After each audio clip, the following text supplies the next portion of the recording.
یہی وجہ ہے کہ علامہ اقبال نے زندگی کے آخری جو 4-5 سال تھے اس میں ساری کتابیں دے دیں. ایک کتاب ان کے پاس تھی جسے وہ پڑھتے تھے. اس کتاب کا نام تھا قرآن کریم، اور اس کے بھی بہت سارے صفحات ایسے تھے کہ وہ اس کی سیاہی مٹ چکی تھی.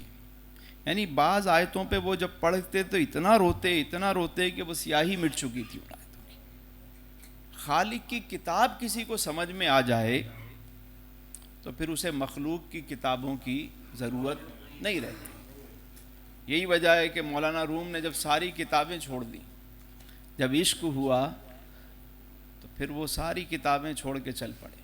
حضرت واصف علیہ رحمہ استاد صاحب، ان کا بھی یہی تھا، آخر میں ایک کتاب اپنے پاس رکھتے تھے قرآن کریم، اسی کو پڑھتے رہتے تھے. اصل میں قرآن سے محبت جس کو ہو جائے نا تو وہ اس کے کئی معنی مفہوم جو ہے جب اسے پھر سمجھ اس پہ القاء ہوتا ہے، جب بات سمجھ میں آتی ہے تو وہ جھومتا ہے کہ میرے خالق نے کیا بات کی. یہ تو وہ کتاب ہے، ہم نے تو اسے طاق پہ رکھ دیا، پڑھنا چھوڑ دیا. قرآن کو تو آج ہمارے یہاں مطلب کوئی مر جائے تو قرآن خوانی کرا لو، ورنہ قرآن ہمارے یہاں کہاں. صبح اٹھ کے ہم موبائل دیکھ لیتے ہیں، قرآن کو نہیں دیکھتے.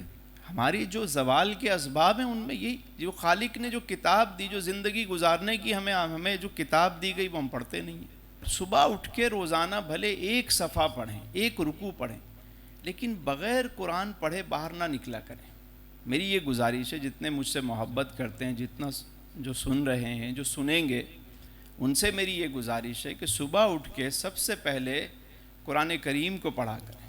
نماز پڑھیں، بھلے ایک رکوع پڑھیں، لیکن پڑھیں ضرور. بے نیاز کی کتاب ہے، جو اس سے محبت کرتا ہے یہ اسی سے محبت کرتی ہے، جو اس سے محبت نہیں کرتا اسے بھی کوئی غرض نہیں ہے.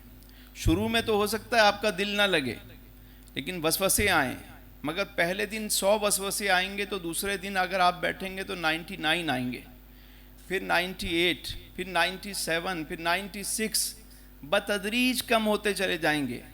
اور جیسے یہ 100 دن گزریں گے تو آپ دیکھیے گا کہ اس کے بعد آپ کی حالت یہ ہوگی کہ بغیر قرآن پڑھے آپ کو مزہ ہی نہیں آئے گا.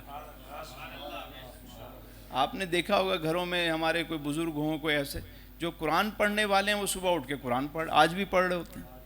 ان سے پوچھیں بھائی، وہ کہتے ہیں بھائی اس کے بغیر تو ہمیں ناشتہ، ہمیں مزہ ہی نہیں آتا کسی چیز. خوراک ہے وہ. اور جس کو سمجھ آ جائے، ایک تو ہے پڑھنا، دوسرا اس پہ غور و فکر کرنا، تفکر کرنا، تدبر کرنا. اللہ تعالی ہمیں نور قرآن عطا فرمائے.